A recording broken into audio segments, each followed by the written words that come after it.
कई सारे लोग जब इतिहास के बारे में बातचीत होती है तब कहते हैं कि इतिहास को तोड़ा गया, मरोड़ा गया।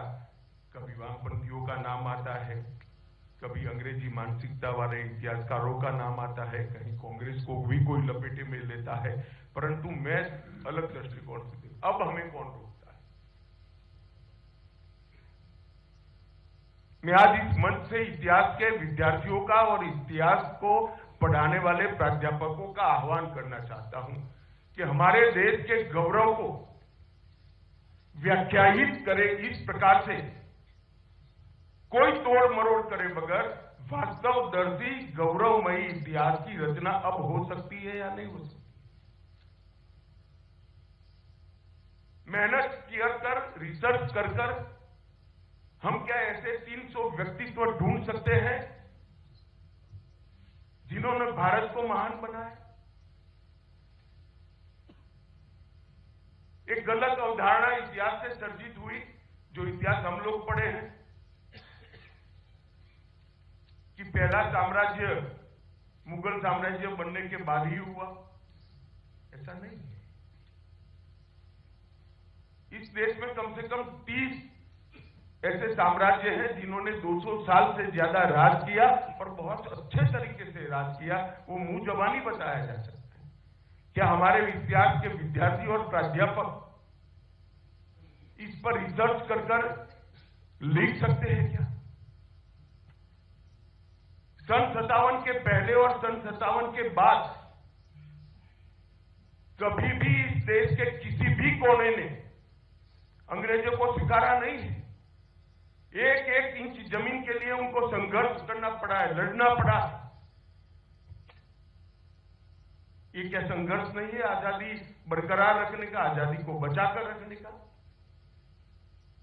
इसको क्या इतिहास में स्थान नहीं मिलना चाहिए?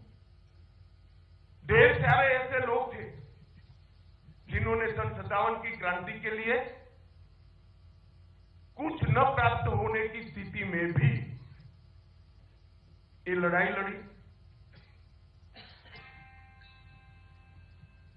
और मैं मानता हूं कि सन 57 की लड़ाई ने ही इस देश की जनता के मन में स्वराज के संस्कार शिवाजी महाराज के बाद पहली बार डालने का अगर कोई एक प्रयास ने काम किया तो 1857 की क्रांति ने किया।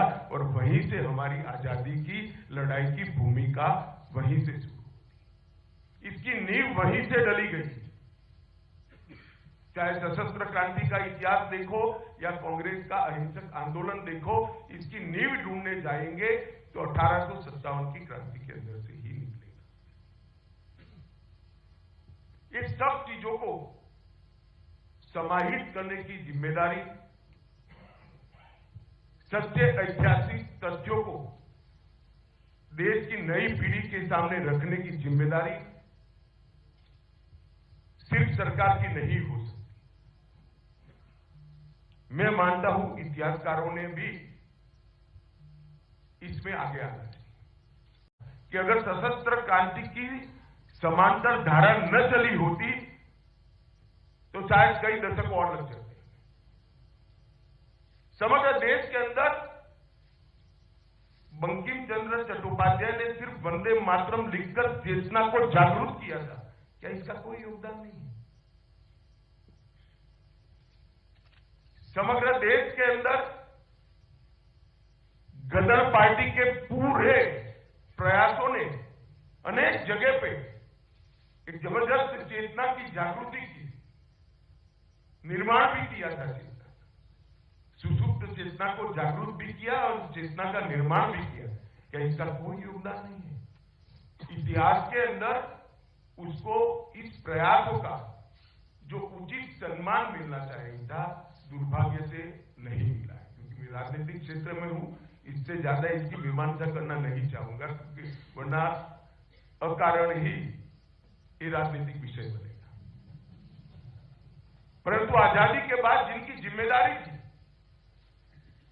हमारे इतिहास को हमारे दृष्टिकोण से लिखने की, आजादी के बाद जिनकी जिम्मेदारी थी कि हमारे स्वतंत्रता आंदोलन को भारतीय दृष्टिकोण से मूल्यांकन करके युवा बच्चों के सामने रखने की, मुझे लगता है इसमें कहीं न कहीं चूक हुई। अंग्रेज तो चले गए थे, मगर जो अंग्रेजियत छोड़कर गए थे उसी चश्मे से पढ़कर इतिहास को लिखा गया, और इसके कारण ये पूरा कंफ्यूजन आज हमारे सामने है। ये धुंध को साफ करने का काम संजीव सान्याल के ये प्रयास से होने वाला है, इसका मुझे पूरा विश्वास है। Revolutionary is the other story of how India won its freedom. ये अदर स्टोरी शब्द लिखना पड़ा, यही ये पुस्तक का सार है। क्योंकि एक ही स्टोरी नैरेटिव के अंदर हमारे जनमानस पर हैमर कर कर कर कर इसको प्रस्तापित किया गया है।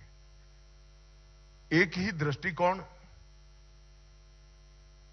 जनमानस में शिक्षा के माध्यम से, किंवदंतियों के माध्यम से, इतिहास के लेखन के माध्यम से थोपा गया है।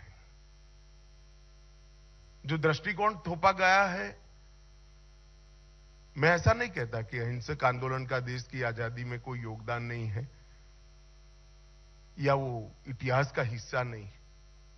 वो बहुत मजबूत हिस्सा है और बहुत बड़ा योगदान है अहिंसक आंदोलन का। और कांग्रेस के नेतृत्व में जो मूवमेंट चली, वो मूवमेंट का बहुत बड़ा योगदान है देश की आजादी में। परंतु और किसी का नहीं है, ये नैरेटिव ठीक नहीं है। और मुझे लगता है कि सान्याल जी का ये पुस्तक वो नैरेटिव में बहुत बड़ी दरार डालने का, एक अन्य स्वतंत्र विचार को लोगों के सामने रखने का काम करेगा। ये बहुत उपयोगी है, कम से कम आने वाली पीढ़ियों के लिए। क्योंकि देश के आजादी का एनालिसिस अगर करते हैं तो ढेर सारे लोगों ने, ढेर सारे विचारों ने, ढेर सारे संगठनों ने और ढेर सारे मार्गों ने भी एक ही गंतव्य स्थान के पर जाने के लिए, एक ही लक्ष्य पर जाने के लिए प्रयास किया था। और वो सबका सामूहिक फल है हमारे देश को आजादी मिलना।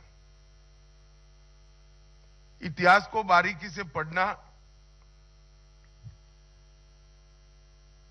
और इतिहास का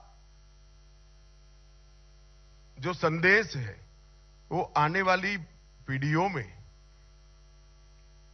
सटीक तरीके से देना, ये हर पीढ़ी का दायित्व होता है।